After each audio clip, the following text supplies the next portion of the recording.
Hello everyone, I am Abhishek Kumar.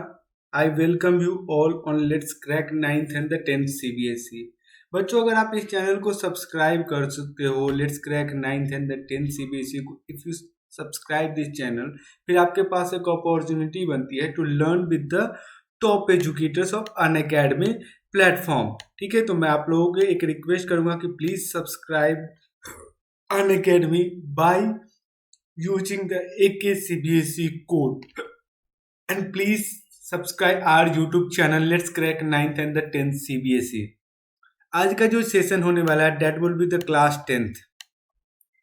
ये मैं sorry मैं आप लोगों के लिए बता देता हूँ, ये क्लास 10th का सेशन होने वाला है।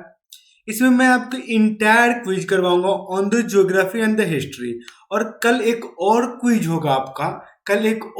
होगा आपका let me tell you one thing very very clearly, जिसमें भी मैं क्या करने वाला हूँ, उसमें मैं ये करने वाला हूँ कि उस सेशन में मैं आपके political science plus the economics, I hope कि आप समझ रहे हो।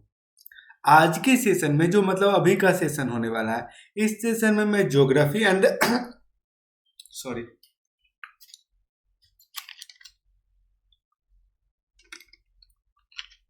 ज्योग्राफी एंड द हिस्ट्री के पोर्शन को कवर करूंगा। इसके बाद जैसे ही आपका क्लास स्टार्ट होगा, ठीक है, मतलब कल मैं क्या करूंगा, आपको आज भर रिवाइज करने का मौका मिलेगा।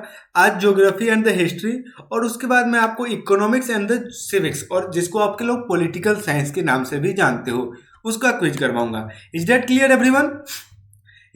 एवरीवन और any confusion? No, I don't think any confusion. तो मैं आपको पहले ही बता देता हूँ, ये क्लास 10 का होगा। There will be 20 questions. आज कितने क्वेश्चन होने वाले? 20 question. Let me tell you one thing very very clearly, कितने क्वेश्चन होंगे? 20 क्वेश्चन। 20 क्वेश्चन बहुत ही बेसिक लेवल के होंगे। Standard will be your CBSE. Once again I will repeat, the standard of your question will be the CBSE. Is that clear? आपको जल्दी जल्दी comment करके बताने हैं, देखते हैं कि आज सबसे फास्ट आंसर कौन देता है।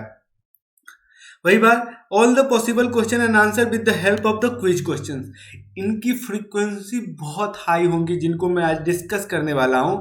इनकी frequency, let me tell you one thing very very clearly, कि the frequency of this question will be very very high in your examination. Class 10th के बोर्ड एग्जामिनेशन इसकी बहुत ज्यादा फ्रीक्वेंसी होती है। ठीक है, थोड़ा सा आप लोग को अब मेरे बारे में जानने की जरूरत है। You all know about my name everyone? Yes, मेरा नाम अभिषेक कुमार है। मैंने बीटेक करी है कंप्यूटर साइंस से। क्या करी है मैंने? बीटेक। मेरे पास 1+ ईयर का टीचिंग एक्सपीरियंस भी है। अब इसको आप 2+ ईयर बोल सकते हो। जस्ट इस मंथ में मैंने अपने टीचिंग के 2 साल कंप्लीट कर लिए हैं। ठीक है, and I have already mentored student for NTSE, IESO and CBSE board. इन लोगों को मैंने क्या किया? ऑलरेडी मेंटर्ड किया, जिन्होंने बहुत अच्छे मार्क्स से, let me tell you one thing very very clearly, बहुत अच्छे मार्क्स से इन लोगों ने अपने एग्जामिनेशन को कवर अप कर रखा है। ठीक है, NTSE, IESO and CBSE board. Right now I am in faculty in Kota Rajasthan. मैं राजस्थान के एक प्रीमियर इंस्टीट्यूट में अभी फैकल्टी हूँ, जहाँ पे मैं अपनी सेवाएं प्रदान कर रहा हूँ, बच्चों को पढ़ा रहा हूँ।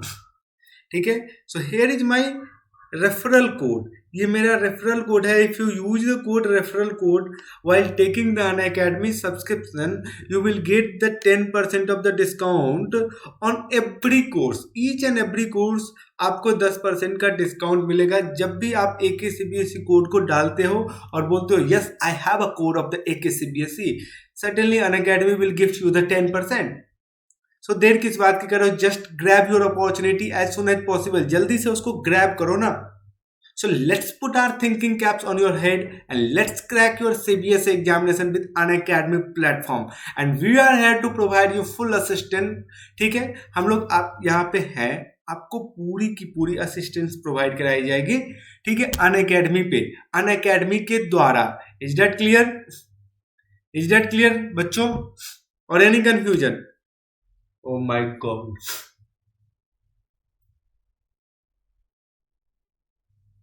One insect is in my room and try to disturb me. So here is the question number 1.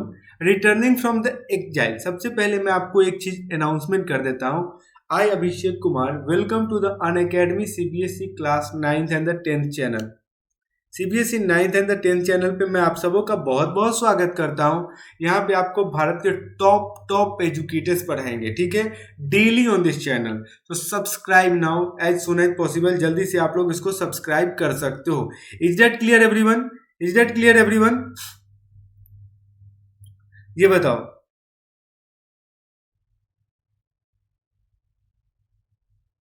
So here is the question number 1। Here is the question number 1 जो कि आपके स्क्रीन के ऊपर ये रहा। Here is the question number 1 जो आपके screen के ऊपर ये रहा।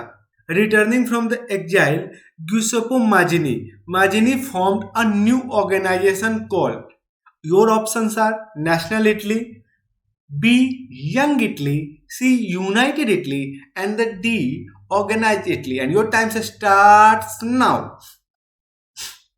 मैं आप लोग का वेट करूंगा आराम से कि जब आप आंसर बोलोगे उसके बाद ही मैं आगे चलूंगा। मैं अपने मोबाइल पे देख रहा हूं, कि कितने लोगों ने इसका सही आंसर दिया है, कितने लोगों ने इसका सही आंसर दिया है।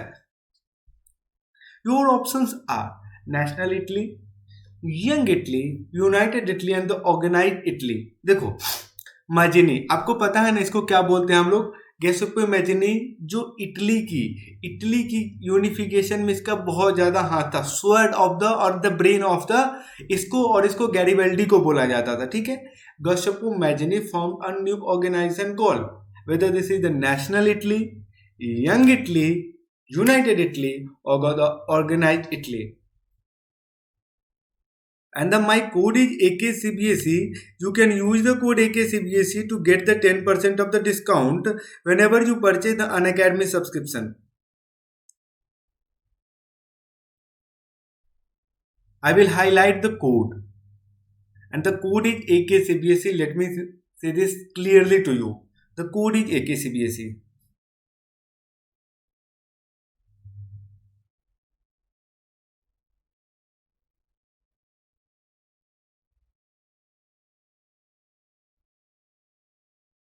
So yes, here is your answer. The correct answer is Young Italy. Young Italy नाम की संस्थान का उन्होंने स्थापना किया था, ठीक है ना। वो नेशनल इटली था, ना यूनाइटेड इटली, ना ऑर्गेनाइज्ड इटली, ठीक है। So the correct answer is B, young Italy. देखो मैं अब आपके साथ थोड़ा सा अपने मन की बात करना चाहता था। Am I allowed to do that or not? मुझे अलाउ है करने का? ये बताओ आप लोग, या नहीं है? अगर आप लोग बोलोगे, देखो मैं भी आप लोग को बोलने वाला हूँ, ये फेस्टिव सीजन है, बहुत सारे लोग घर से निकलेंगे और कोरोना कहीं गया नहीं, आपका इंतजार कर रहा है मुंह फाड़ के, आपका इंतजार कर रहा है। देखो जैसे ये कोरोना है, मैं इसको रेड से कर देता हूँ, कोरोना को रेड से। दिस इज कोरोना, ठीक है। अब आपको पता है कि आप इधर से जाओगे तो आपको फाइट करनी पड़ेगी, आपको लड़नी पड़ेगी, इससे आपको यहां से लड़नी पड़ेगी, ठीक है। आप यहाँ पे हो, ये आप हो, लेकिन अगर आप यहाँ पे रह जाते हो, आप यहीं पे रह जाते हो, फिर कोई दिक्कत तो नहीं होगी ना, फिर आप यहीं पे रह जाओगे। You don't have any problem. Okay और नॉट? ओके और नॉट? क्लियर? लेकिन अगर आप इस रास्ते से निकलने की कोशिश करते हो, then certainly you will find some problem. Is that clear everyone? Is that clear everyone? Is that clear everyone? Yes, इसीलिए मैं बोलने वाला हूं आप लोगों को। और प्लस एग्जाम की तैयारी को कभी भी आईपीएल से प्रभावित न होने देना। आप लोग दोनों चीज को मैनेज कर सकते हो, IPL in one hand and your exam preparation and your study in one hand. So it all depends on you कि how you manage the things. देखो मैं इसलिए आपको बता रहा हूं कि मेरी भी उम्र कुछ ज्यादा नहीं हुई है, सास भी कभी बहू थी, वही बात है कि सर भी कभी स्टूडेंट थे। इस बात से आप लोग वाकिफ हो ना कि मैं भी कभी स्टूडेंट था। So I know how to deal with that type of things. Is that clear? इसलिए मैं आपको बता रहा हूं कि जो गलती मैंने कर दिया है वो गलती शायद मेरे प्यारे बच्चे, मेरे जो इतने फेवरेबल स्टूडेंट्स हैं, वो लोग वो गलती ना दोहराए। इसलिए मैं आप लोगों को बोलता हूं कि you have to manage the time. आपको टाइम मैनेज करनी पड़ेगी। Here is the question number 2। A vision of society, a vision of society मतलब एक ऐसा vision of society that is so ideal, मतलब वो इतनी आइडियल है, इतनी आइडियल कि कुछ उसमें बुराई ही नहीं है, दैट इट इज अनलाइकली। सबसे पहली बात है कि इस दुनिया में कोई भी ऐसी चीज नहीं है जिसको आप लोग आइडियल बोल सकते हो। Nothing is ideal in this world, everything has some amount of defect in that, everything. Even की मून, ठीक है, मून में भी दाग है। इसी को एक मुहावरा बोलते हैं ना कि चांद में भी दाग है। तो किसी से आप परफेक्टनेस की उम्मीद मत करना। That it is unlikely to actually exist is known as, whether this is known as a utopian, socialism, communalism या फिर फेमिनिज्म। जल्दी से कमेंट करो, जल्दी से।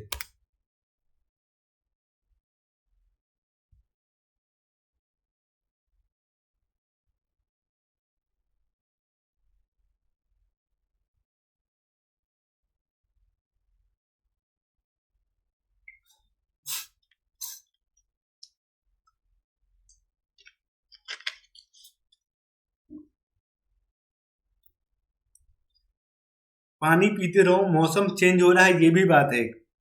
कोरोना से बचना ही है, प्लस आपको वायरल फीवर, मौसमी बुखार, इन सब चीज़ों से भी बचना है, ठीक है। अभी जब मौसम चेंज होगा, शिफ्टिंग होता है मौसम का। आप लोग को मैं क्लाइमेट पढ़ा ही रहा हूँ प्लस पे, तो आप लोग एक चीज़ वहाँ पे देखते होगे। क्या देखते होगे बच्चों, ये पता है आप लोगों को? क्या देखते होगे आप बताओ? आप लोग एक चीज जरूर देखते होंगे कि जब भी मौसम चेंज होता है ना, लोग नेग्लेक्ट करते हैं, लोग नेग्लिजिबल रहते हैं, लोग उसको नेग्लिजेंसी लोग बहुत ज्यादा करते हैं। इसके कारण से क्या होता है कि वो जब आप गेट खुला छोड़ोगे ना, जब आप गेट खुला छोड़ोगे तो ऑब्वियसली चोर उस रास्ते से घुसेगा ही घुसेगा।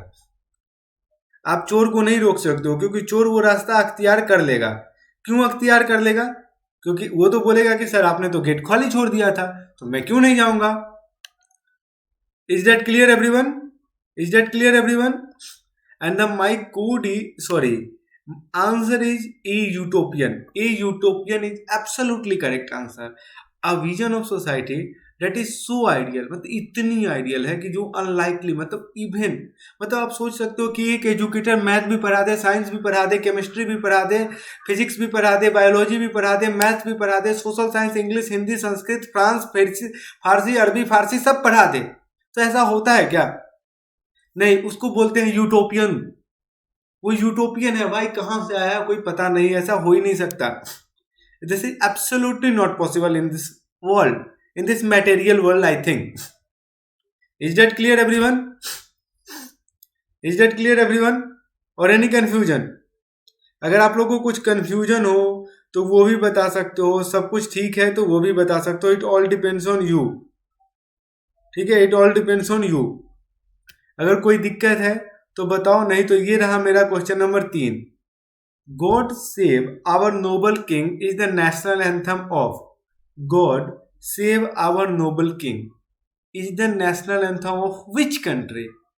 The Britain is the answer, और इट इज द जर्मनी, और इट इज द रशिया, और इट इज द इटली। ये आपको बताना है। God save our noble king is the national anthem of,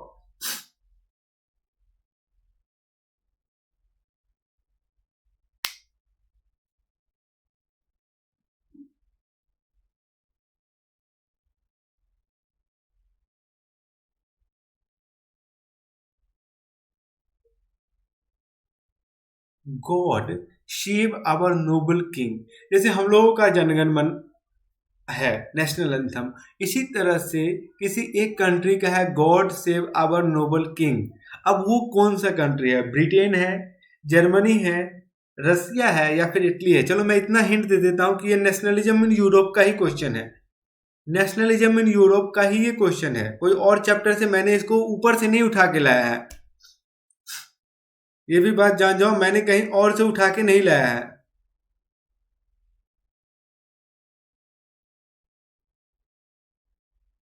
बताओ।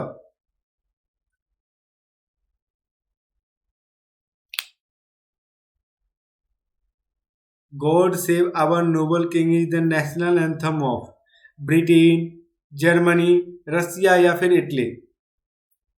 The correct answer is A Britain. The Britain का आंसर सही है इसमें, क्योंकि God save our noble king is the national anthem of the Britain country. ठीक है, question number 4। Question number 4, the term suffrage means. What does the term suffrage means? Right to vote, right to religious practice, right to property, या फिर right to express yourself.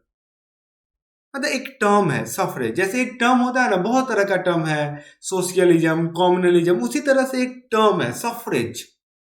What does the term suffrage means? You have to answer it in a single word, whether it is A, whether this is V, whether this is C or it is G. आपको बस इतना ही बताना है, and my code is AKCBSC. You can use the code to get the 10% of the discount whenever you purchase the Unacademy subscription. Is that clear?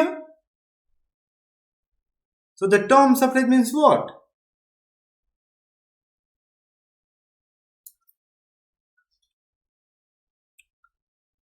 Just जल्दी बताओ, जल्दी बताओ। The term suffrage means right to vote, right to religious practice, right to property, या फिर right to express. And your time already has completed one cycle.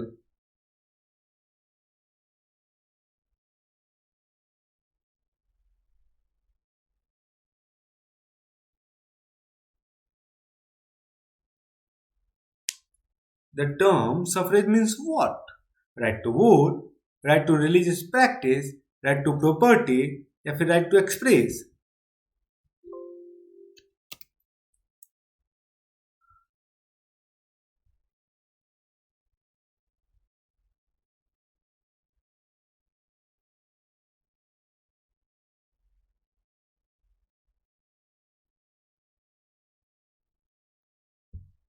The term suffrage means what? Right to vote, right to religious practice, right to property. यार suffrage कितनी बार पढ़ा चुका हूं कि suffrage मतलब ही होता है वोट। जगह जगह पे कहीं वोटिंग के राइट्स के लिए होती है, कहीं यूनिवर्सल एडल्ट फ्रेंचाइज के लिए होती है। यूनिवर्सल एडल्ट फ्रेंचाइज के लिए कब होती है? जब किसी पर्टिकुलर कम्युनिटी या फिर पर्टिकुलर ग्रुप, रिलीजियस और द सोशल ग्रुप, जिनको ये राइट्स नहीं मिले होते, उनके लिए जब संघर्ष होता है हम लोग उसको बोलते हैं suffrage. The correct answer should be option number A, right to vote is absolutely correct answer.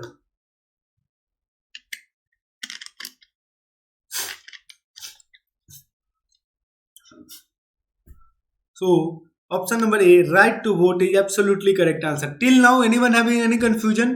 Till now, anyone having any confusion? They can ask, freely they can ask. I don't have any problem, I don't have any reservation with that. If you want to ask, you are most welcome to ask. Let me tell you one thing very, very clearly. You are most welcome to ask if you want to ask.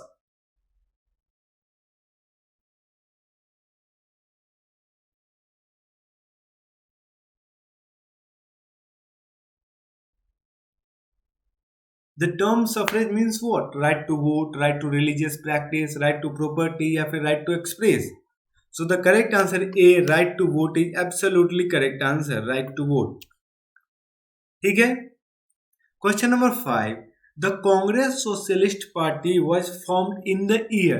The Congress Socialist Party was formed in the year 1928, 1934, या फिर 1920, या फिर 1940.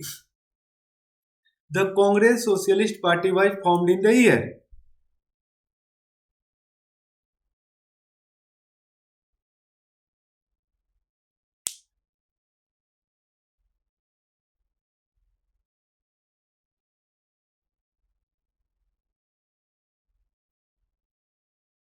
The Congress Socialist Party was formed in the year 1928, 1934, 1920 या फिर 1940.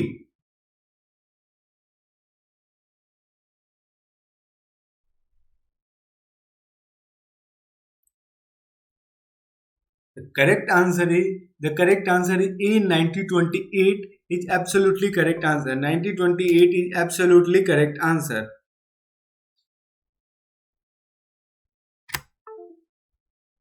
1 minute for that. Inconvenience, sorry for the inconvenience, but I will not take more than 1 minute of you guys. Maximum to maximum I will take the 1 minute to arrange the setup once more. So here is the setup is in front of you, so I will proceed. Okay, so I am proceeding. So yes, this question is, I think this is done. This is 1928 is absolutely correct answer. 1928 में क्या हुआ था बच्चों? 1928 में Congress socialist party का स्थापना की गई थी. किन लोगों ने की थी? एक का भी नाम बता दो. एक का भी नाम बता दो आप लोग. एनीवन जो कि एक का नाम बता सकता है? मोतीलाल नेहरू. मोतीलाल नेहरू जी. यार इन सब चीजों को जान के रखो. ऐसा नहीं है कि ये कहीं दूर से आया हुआ चीज है. ये सबका सब मैं आपको बता रहा हूं. ये सबका सब कहीं ना कहीं आपके सिलेबस में है और कहीं ना कहीं किसी न किसी रूप में चर्चा किया गया है. So here is the question number 6 जो कि अब आपके स्क्रीन के ऊपर ये रहा. The imposition of the martial law by the British was done in the year 1919 in जो martial law by the British ने मार्शल लॉ लगा दिया था किस शहर में? 1919 में एक बहुत महत्वपूर्ण घटना हुई थी. बहुत ही दुखद घटना हुई थी. ठीक है, बहुत ही ऐतिहासिक जगह है वो. आपको बताना है उसके नाम. Weather this is Amritsar, Chandigarh, Patna या फिर कानपुर. सब नॉर्थ इंडियन सिटीज के नाम है आपके सामने.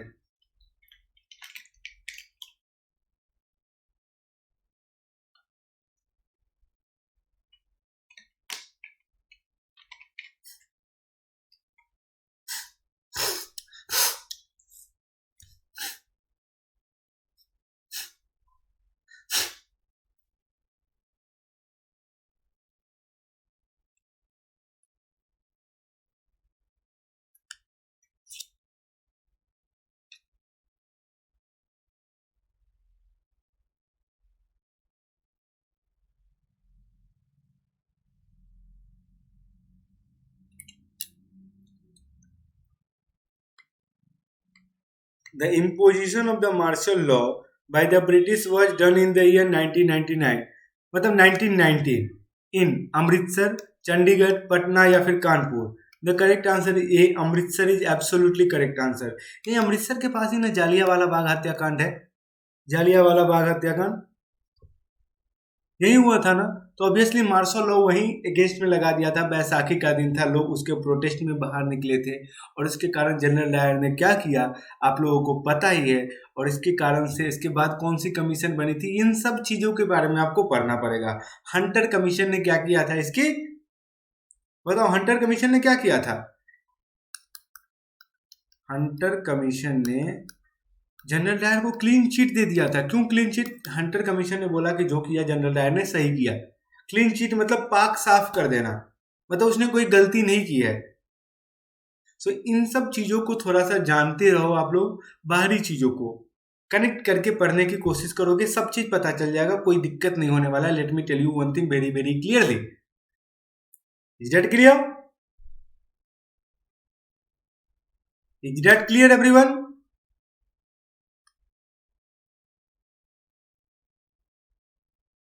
Here is the question number 7 जो कि बहुत ही इजी क्वेश्चन है.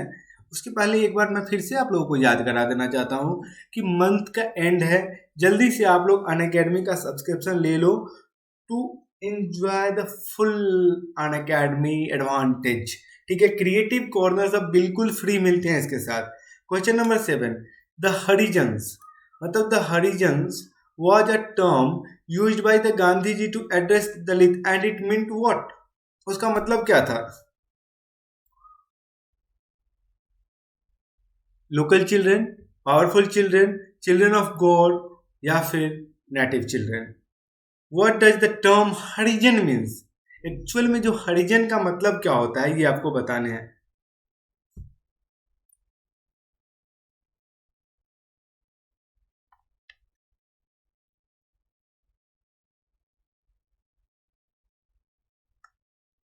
The term Harijan means what?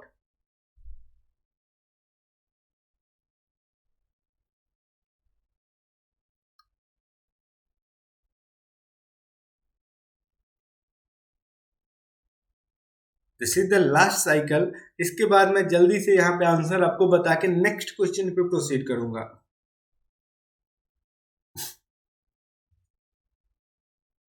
देखो, अगर आप लोग इसको ब्रेक करोगे ना, हरि, गांव में जाते हो ना तो हरि किनको बोला जाता है? हरि बोला जाता है लॉर्ड शिवा को। लॉर्ड शिवा को हरि बोला जाता है। Let me tell you one thing very very clearly, Lord Shiva is known as the Hari. Is that clear?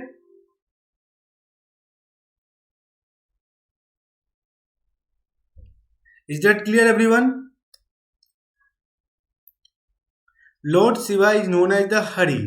जन मतलब आदमी, मतलब शिवा का गॉड, शिवा का चिल्ड्रेन, ठीक है। इसीलिए इसको बोला जाते थे, गांधी जी बोलते थे चिल्ड्रेन ऑफ द गॉड। हरिजन मतलब हरि का आदमी हुआ, भगवान का बेटा, भगवान का बच्चा, ठीक है।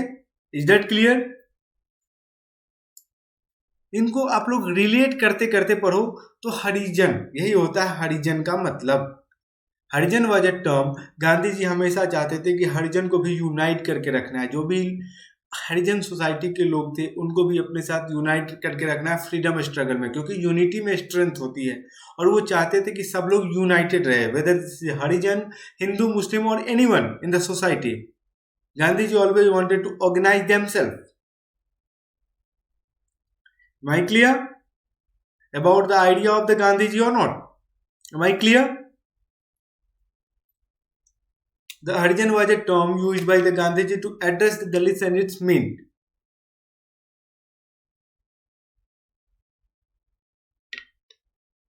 children of God. Here is the question number 8. इसको बहुत ध्यान से आप लोग पढ़ना। Now your geography portion has been started. Geography portion has been started. Regions of the alluvial soils are densely populated because of the region. क्यों alluvial soil? मतलब जो एलोवियल सॉइल मतलब सब लोग जानते हो, सबसे पहले जलोढ़ मिट्टी, मतलब जल द्वारा लाई गई मिट्टी, नदी द्वारा लाई गई मिट्टी, ठीक है। जल खुद तो ग्राउंड वाटर से तो नहीं आएगा, नदी ही लाएगी ना अपने साथ, सेडिमेंट्स इकट्ठा करेगी, मिट्टी को इकट्ठा करेगी, सैंड वैंड को इकट्ठा करके एक मैदान का इलाका बनाती है। Why these are densely populated?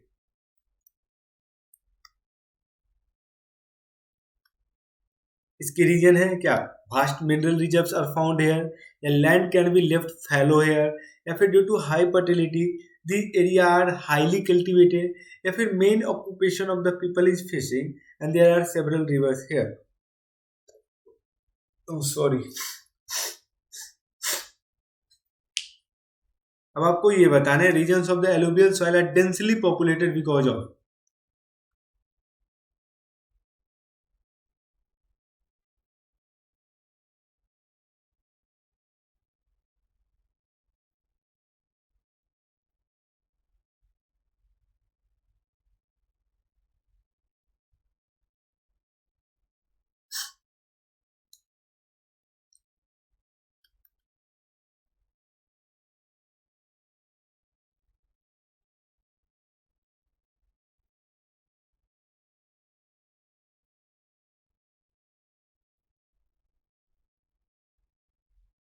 Regions of the alluvial soil are densely populated because of the vast mineral reserves are found here. Land can be left fallow here. Due to its high fertility, these areas are highly cultivated. Main occupation of the people is fishing, and there are several rivers here.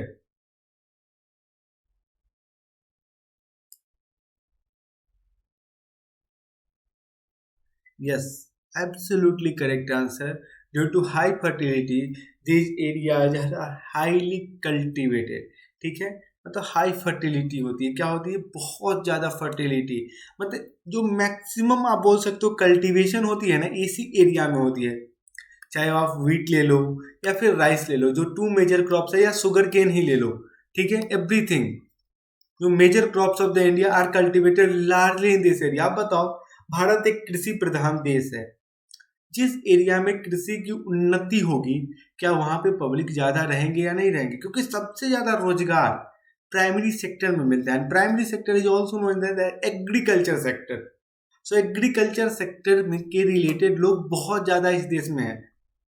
So that's the reason why these areas are highly cultivated. Am I clear or not? Am I clear or not? Question number 9.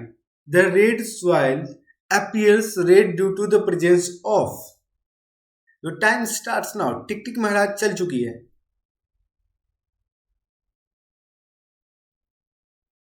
The red soil appears red due to the presence of what?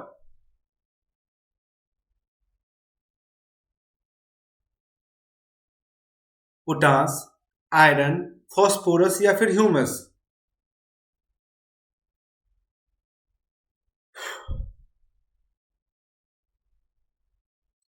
मैं आप लोगों को एक question के बाद एक चीज और बताऊंगा। इस क्वेश्चन के बाद 2 मिनट के लिए फिर से एक बात करेंगे, क्योंकि पढ़ते पढ़ते अपना भी मन बोर हो जाता है, तो थोड़ा क्या करना होता है, थोड़ा चिल करना होता है, थोड़ा माइंड को क्या करना पड़ता है, चिल करना पड़ता है।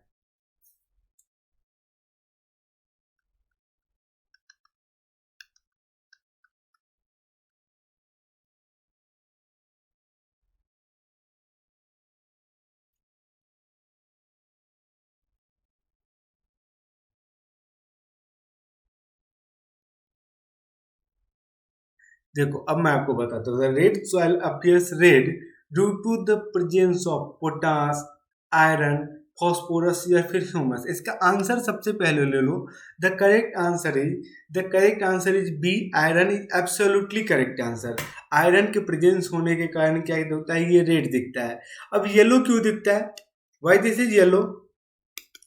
यही आयरन जब हाइड्रेटेड फॉर्म में होता है ना, हाइड्रेटेड फॉर्म में, तो looks yellowish, then it looks yellowish. अब मैं आपको एक चीज और बताने की कोशिश कर रहा हूँ, एक चीज और बताने की कोशिश कर रहा हूँ। देखो अभी जो लोग बिहार के बच्चे इस वीडियो को देख रहे हैं, अभी देख रहे हो आप लोग, चुनाव का माहौल है। बिल्कुल भी, बिल्कुल भी कुछ भी अगर आप लोग बोलते हो कि सोशल डिस्टेंसिंग नाम की चीज नहीं रही है, ठीक है। लोग आपस में मिल रहे हैं, नेताएं पब्लिक मीटिंग कर रहे हैं, सबको वोट की पड़ी है। I am not doing any politics here. Let me tell you one thing very, very clearly. I am just concerned about the well being of my students. That's why I am asking this. Sorry, that's why I am stating this in front of you. मैं बस ये चाहता हूँ कि आप लोग उस भीड़ का हिस्सा मत बनना। आप लोग थोड़ा सा दूर रहना, ठीक है। अगर थोड़ा सा दूर रहोगे, उसके बाद क्या होगा, आपको आराम से आप चल सकते हो, ठीक है। कोई दिक्कत नहीं होगा। कोरोना से बचना है, बड़े बड़े नेताओं के पीछे भीड़ लगने से बचाना है। आपको जिनको मर्जी, अभी तो आप लोग वोटर नहीं होगे, आई थिंक 14-15 साल आप लोगों की उम्र होगी, 14-15 ईयर आपकी उम्र होगी ज्यादा से ज्यादा। मैक्सिमम अगर कोई होगा तो वो 16 साल से ज्यादा का नहीं होगा क्लास 10th में। But still I am concern about you guys. क्यों? क्योंकि बच्चे में भीड़ होती है, उत्सुकता होती है हेलीकॉप्टर देखने की, बिहारियों को special. I am from here, so that's why I know the reason. So helicopter देखना बाद में भी देख लेंगे। Helicopter is not too much important. Helicopter does not have too much important rather than your life, rather than your future, rather than your everything. Is it clear? Yes. So the correct answer is B, iron. The store house of the minerals in India is A, northern plains, B, Deccan plateau, C, Himalayan mountains या फिर D, Thar desert.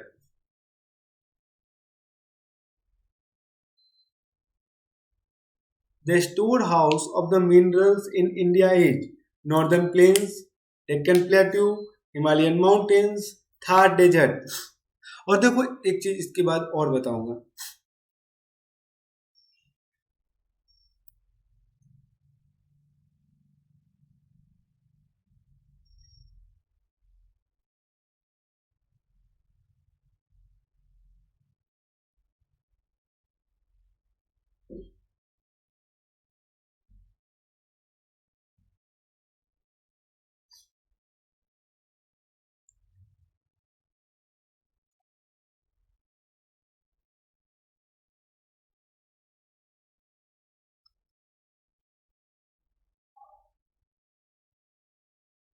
The storehouse of the minerals in India is always the Deccan Plateau.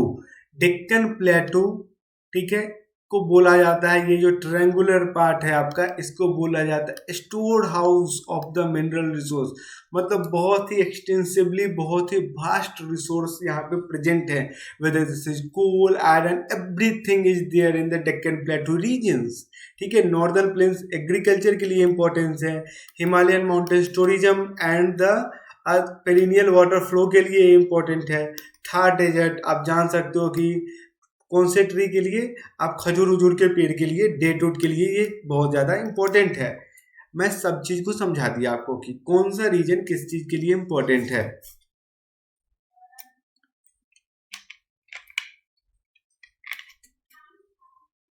Okay, clear?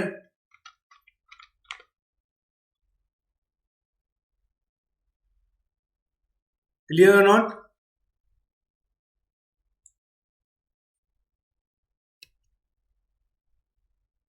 Planting of trees, planting of trees on a large scale, मतलब large scale पे जो हम लोग planting करते हैं tree की, to check the soil erosion is known as what? Afforestation, deforestation, green belt, और this is known as the central belt.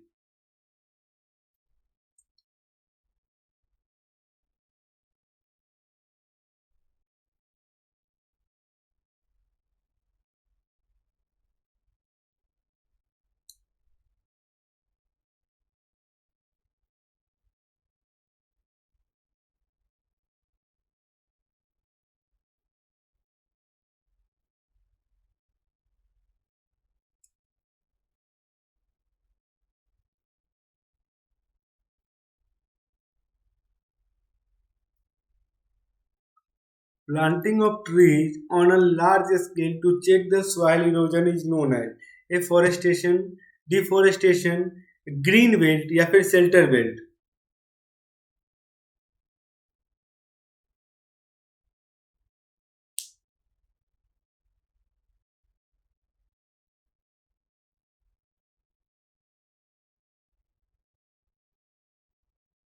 The correct answer is A, afforestation is absolutely correct answer. जो plant को हम लोग plantation करते हैं उसका, उसको process को बोलते हैं एफॉरेस्टेशन। डिफॉरेस्टेशन मतलब ट्रीज को कट करने, डी को कट करने की प्रोसेस को डिफॉरेस्टेशन बोलते हैं। चलिए एक चीज आप ये बताओ कि सॉइल इरोजन का क्या क्या इफेक्ट है ट्री के प्लांटेशन से? सॉइल इरोजन का क्या इफेक्ट है ट्री के प्लांटेशन से, कैसे ये चेक हो जाती है? How? How? You have to explain the process, boss. You have to just explain the process. How it is possible, how it is feasible. And you have to explain it. You don't have any other choice.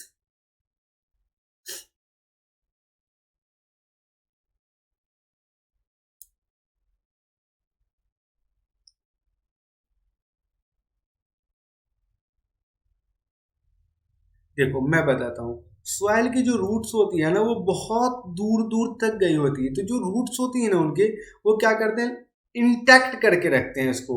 Intact मतलब, intact मतलब पकड़ के रखते हैं soil को, मृदा को, सो date वो क्या होती है, इरोड नहीं होती है। जैसे ही वो भागी, जैसे ही वो भाग मतलब पेड़ को आप काट दिए, उखाड़ दिए, तो वो आपका जो कंट्रोल था वो डिटैच्ड हो गया। अब वो ईजी है, वहां पे पानी आएगी, हवा आएगी, आराम से उसको उड़ा के ले जाएगी। इस तरह से वो क्या करती है, चेक करती है। जैसे ही रूट जाते हैं अंदर अंदर तक जाते हैं और उस सॉइल को इंटैक्ट करके रहते हैं। जब कोई चीज को आप इंटैक्ट करके रखोगे, किसी भी चीज को अगर आप फेविक्विक से साथ मतलब पेस्ट कर देते हो तो वो नहीं निकलता है, नहीं दूर होता है।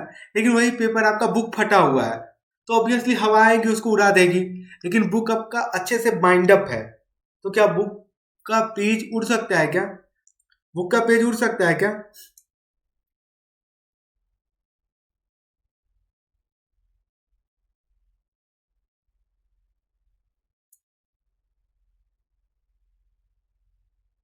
So the correct answer is A. Afforestation is absolutely correct answer. Afforestation is absolutely correct answer.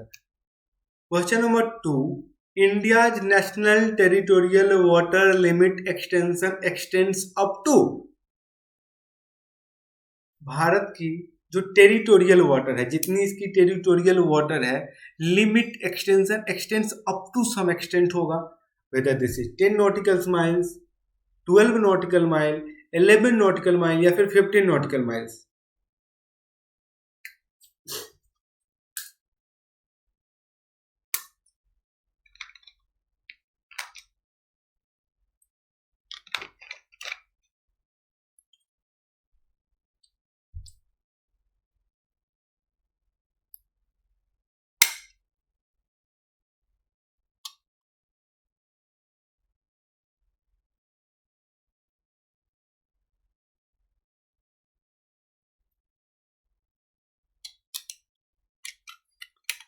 आपकी घड़ी महाराज चल चुकी है, आपको घड़ी महाराज के साथ आंसर करना है, मेरे ऊपर मत देखना है मैं कुछ भी करूं, उससे आपको कोई दिक्कत नहीं, आपको आंसर करना है। मैं मोबाइल में देख रहा हूँ, आपका रिस्पॉन्स दूंगा जल्दी से, अगर आपका सही आंसर आएगा तो, अदरवाइज कैसे दूंगा यार।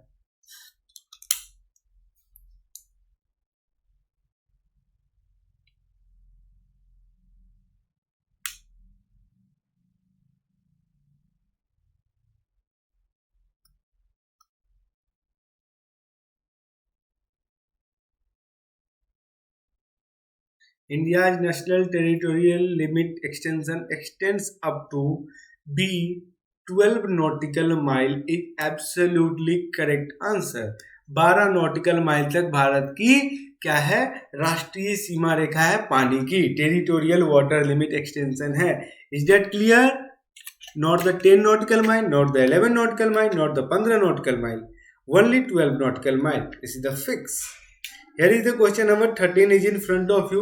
The Indian state that have highest net zone area respectively are Uttaranchal, जिसको आप लोग उत्तराखंड के नाम से अब जानते हो, उत्तर प्रदेश, तमिलनाडु, ठीक है, महाराष्ट्र, सॉरी हरियाणा, पंजाब, बिहार, उसके बाद है महाराष्ट्र, कर्नाटका एंड द केरला, फिर बिहार, बंगाल एंड द असम। ये अब आपको बताना है। The Indian state that have the highest net zone area respectively are Uttaranchal, Uttar Pradesh, Tamil Nadu, Haryana and the Punjab. ये बस आपको बताने हैं, बहुत इजी क्वेश्चन है, कोई खास नहीं है ये, ठीक है, बहुत इजीली अगर आप इसको चाहो तो कर सकते हो, बहुत आसानी से इसको आप कर सकते हो if you wish. The Indian state that have the highest net zone area respectively are Uttarakhand, Uttar Pradesh, Tamil Nadu, Haryana, Punjab या फिर Bihar. The correct answer is B, Haryana, Punjab and the Bihar is absolutely correct answer. Haryana, Punjab and the Bihar is absolutely correct answer। Is that clear? The Indian state that have the highest net zone area respectively are Haryana, Punjab and the Bihar। Is it clear? Is it clear? Not the Maharashtra, not the Karnataka, not the Kerala, Bihar, Bengal और असम इसमें आ गया, नहीं तो ये भी अच्छा खासा area को कवर अप करता था। लेकिन असम में अभी भी उतनी ज़्यादा एग्रीकल्चर बहुत ज़्यादा जगहों पे नहीं होती है, नेट जोन एरिया में नहीं आता, वहाँ पे प्लांटेशन वाले में आ जाता है, टी प्लांटेशन, बनाना प्लांटेशन, ये सब अलग चीज़ होती है, वो नेट जोन एरिया में हम लोग उसको कैलकुलेट नहीं करते हैं।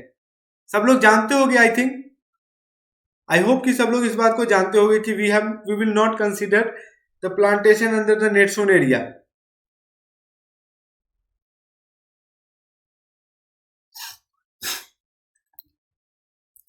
और आईपीएल यूपीएल देख रहे हैं साहब लोग, आप लोग आईपीएल ही जब देख रहे हैं, 2 मैच से तो मजा नहीं आ रहा होगा आप लोगों को, धीरे धीरे मजा थोड़ा सा कम आ रहा है। एक देखना कि जब business end of the tournament है, ये business end of the tournament है, अभी प्ले ऑफ डिसाइड्स हो जाएंगे, उसके बाद तो आपको पता ही है कि क्या क्या होता है। In which of the following states commercial farming is practised the most? In which of the following states, मतलब किस स्टेट्स में commercial farming is practice the most? Punjab and the Haryana, Orissa and the waste Bengal, Rajasthan या फिर Himachal Pradesh. In which of the following states commercial farming is practice the most?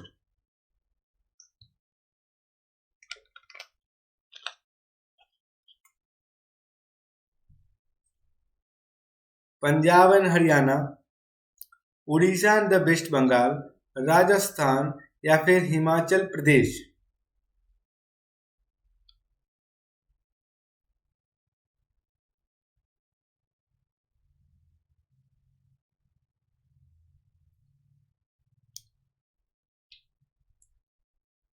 In which of the following states commercial farming, मतलब सबसे ज्यादा commercial farming हो रहा है, देख लो ये एक अलग है जिसको कॉमर्स के लिए मतलब व्यापार करने के लिए इसको यूज किया जाता है, इसका मतलब होता है कॉमर्शियल फार्मिंग। सिंपल बात समझ लो, in which of the following states commercial farming is practice the most? Punjab and the Haryana, Orissa and the waste Bengal, Rajasthan या फिर हिमाचल प्रदेश?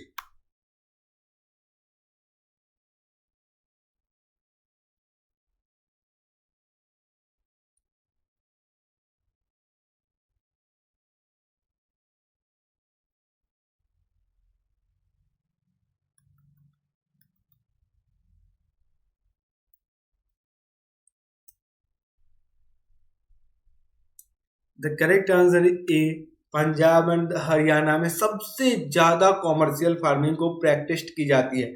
Orissa and the waste Bengal में भी ठीक है, लेकिन पंजाब एंड हरियाणा सबसे ज्यादा, इस बात को ध्यान रखना आप लोग। Question number 15, which one of the following is helpful in inventing new hybrid varieties of seeds? Hybrid variety of seeds के लिए कौन सा, मतलब inventing new hybrid variety of seeds helpful है इसमें से? Option number A green revolution, white revolution, genetic engineering या फिर scientific research?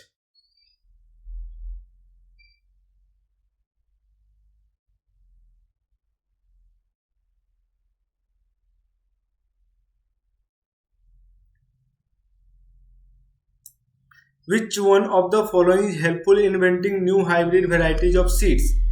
Green revolution, white revolution, genetic engineering या फिर scientific research?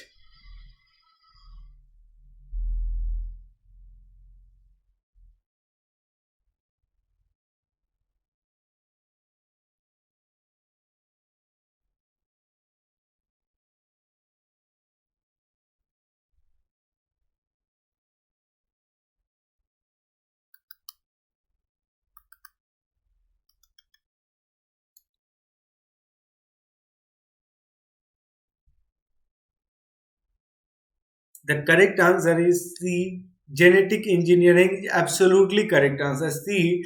Genetic engineering is absolutely correct answer. Which of the following is helpful in inventing new hybrid variety of seed? C. Option number C is genetic engineering is absolutely correct answer. Without a question, without a doubt, C is the your answer. Without a question, without a doubt, C is your answer. Another name for the shifting agriculture in the northeastern states like Assam is, मतलब shifting agriculture जैसे north eastern states like Assam is known as jhuming cultivation, commercial farming, plantation agriculture या फिर pisciculture?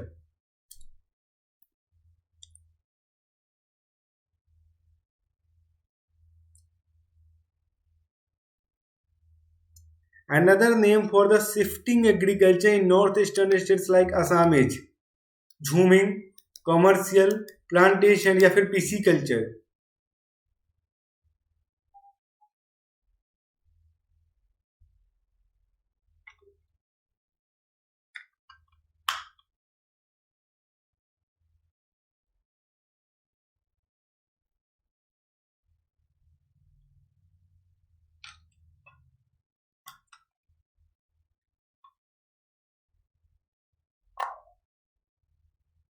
Another name for the shifting agriculture in the northeastern states like Assam is, मतलब जो shifting cultivation होता है, shifting agriculture practice की जाती है, कहाँ पे प्रैक्टिस की जाती है? नॉर्थ ईस्टर्न स्टेट्स में। उसको हम लोग क्या बोलते हैं? North eastern states like Assam, उसको हम लोग या तो झूमिंग कल्टीवेशन बोलते होंगे, या फिर कॉमर्शियल फार्मिंग बोलते होंगे, या फिर प्लांटेशन एग्रीकल्चर या फिर pisciculture? Jhuming cultivation, commercial farming, plantation agriculture या फिर pisciculture? Another name for the shifting agriculture in the northeastern states like Assam is, jhuming, commercial, plantation agriculture या फिर पीसी कल्चर? यार सिंपल सा answer है, yes correct answer है झूमिंग cultivation. उसको झूम खेती ही बोलते हैं ना, झूम घूम, झूम घूम। शिफ्टिंग को ऐसे देखो, झूम मतलब घूम, झूमते रहना, घूमते, कोई तभी झूम सकता है जब वो घूमेगा। तो शिफ्टिंग का मतलब ही होता है घूमना, तो झूम घूम, ये एक फॉर्मूला है, इसको याद रख लेगा, झूम घूम। ठीक है, झूम घूम इज एब्सोल्युटली करेक्ट आंसर। ठीक है, another name for the shifting agriculture in the north eastern state like Assam is a jhuming cultivation. Is that clear everyone, और any confusion?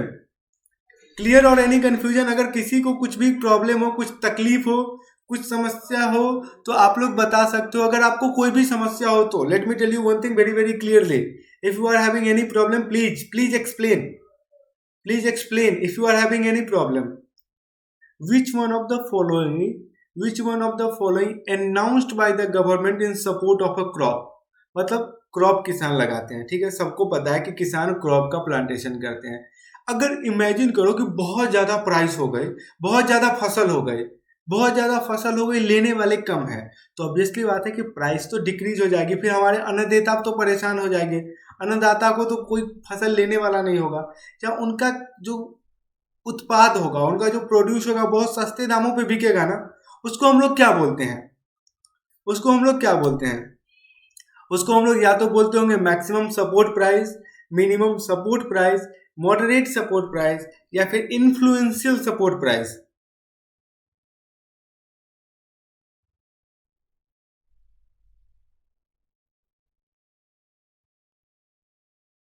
Which one of the following announced by the government in support of a crop? Maximum support price, minimum support price, moderate support price, या फिर influential support price?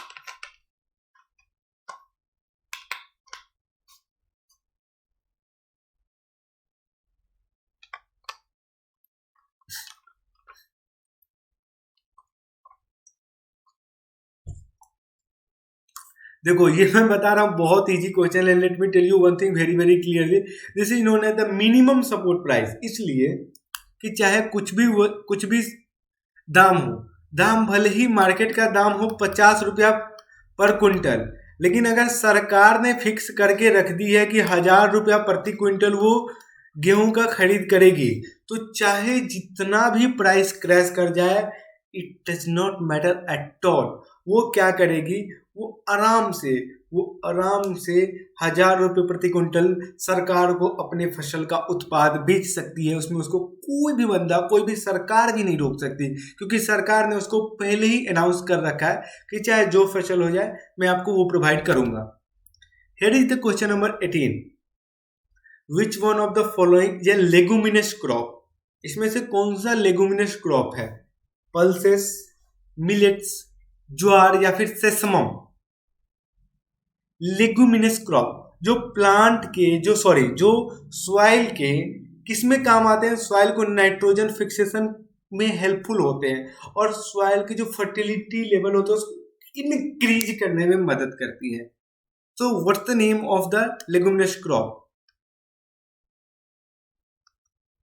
Which one of the following is leguminous crop? Pulses, millets, jowar, sesamum?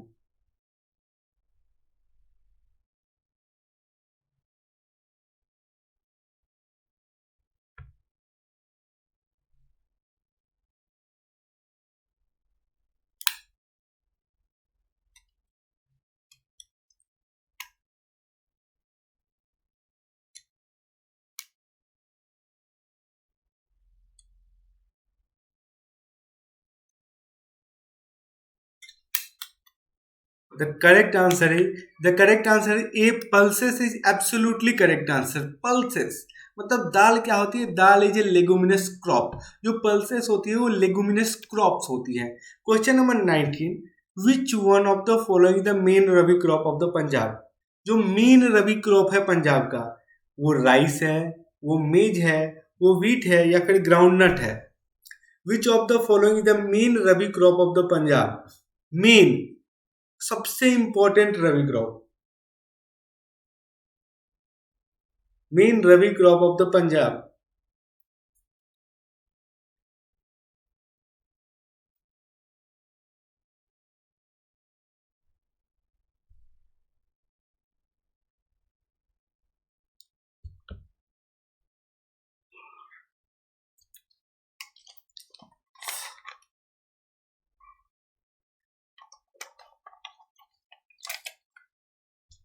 Which of the following is the main rabi crop of the Punjab? Rice, maize, wheat या फिर groundnut?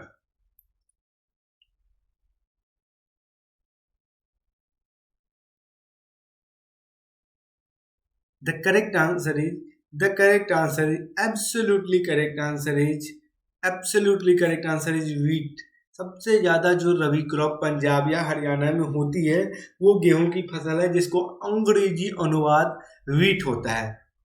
ठीक है, last question अब आपके screen पे ये रहा। The slash and the burn agriculture is known as the milpa in which of the following country? मिल्पा किस कंट्री में बोला जाता है? इंडोनेशिया, मैक्सिको, वियतनाम या फिर Sudan? Milpa in which country? Indonesia, Mexico, Vietnam या फिर सूडान?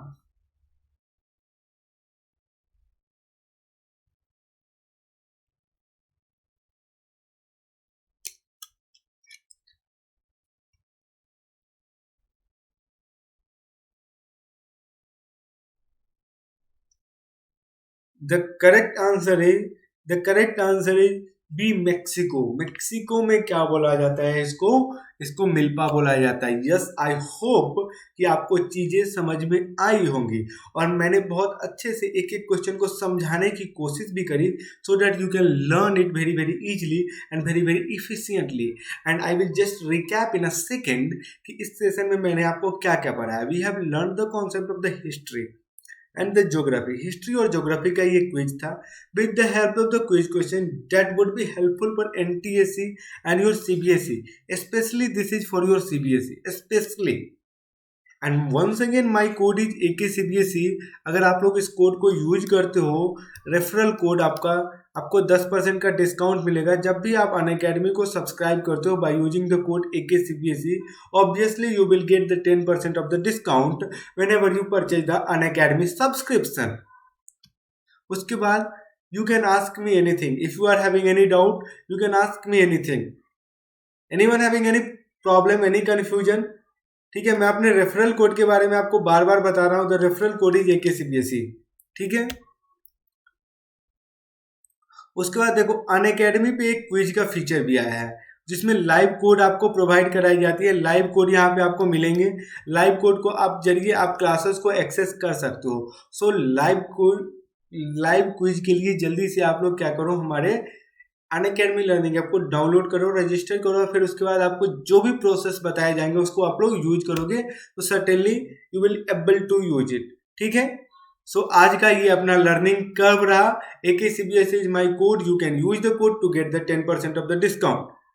ठीक है, अब मैं आपको बता रहा हूं कि क्लास 9 to 12 सब्सक्रिप्शन क्या होता है, प्लस सब्सक्रिप्शन। देखो, अब 12 मंथ का सब्सक्रिप्शन अगर आप लेते हो तो इसमें आपको 10% का डिस्काउंट मिलेगा। जितने भी सब्सक्रिप्शन में आपको 10% का, जितने भी प्राइसिंग है इसमें आपको 10% का डिस्काउंट मिल जाएगा। ठीक है, सो आपको यूज क्या करना है? आपको यूज करना है 12 मंथ का सब्सक्रिप्शन के लिए you need to pay only 13,000 rupees. कितने देने पड़ेंगे आपको? 13,500 रुपीज। अब आपको लाइव क्लासेस मिलेंगे, ठीक है, वीकली क्विजेज मिलेंगे, ठीक है, लाइव डाउट क्लियरिंग क्लासेस मिलेंगे, प्रैक्टिस क्वेश्चन टेस्ट सीरीज भी आपको प्रोवाइड कराई जाएंगी। So let's crack your examination with Unacademy plus.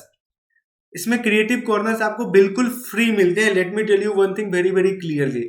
अब एक आइकॉनिक सब्सक्रिप्शन प्लान है, 12 मंथ के लिए आपको 28,000 रुपये लगते हैं। इसमें आपको AKCBSE कोड को यूज करोगे आपको 10% का डिस्काउंट मिलेगा। You will get the 10% of the discount and you need to pay only 25,500 rupees.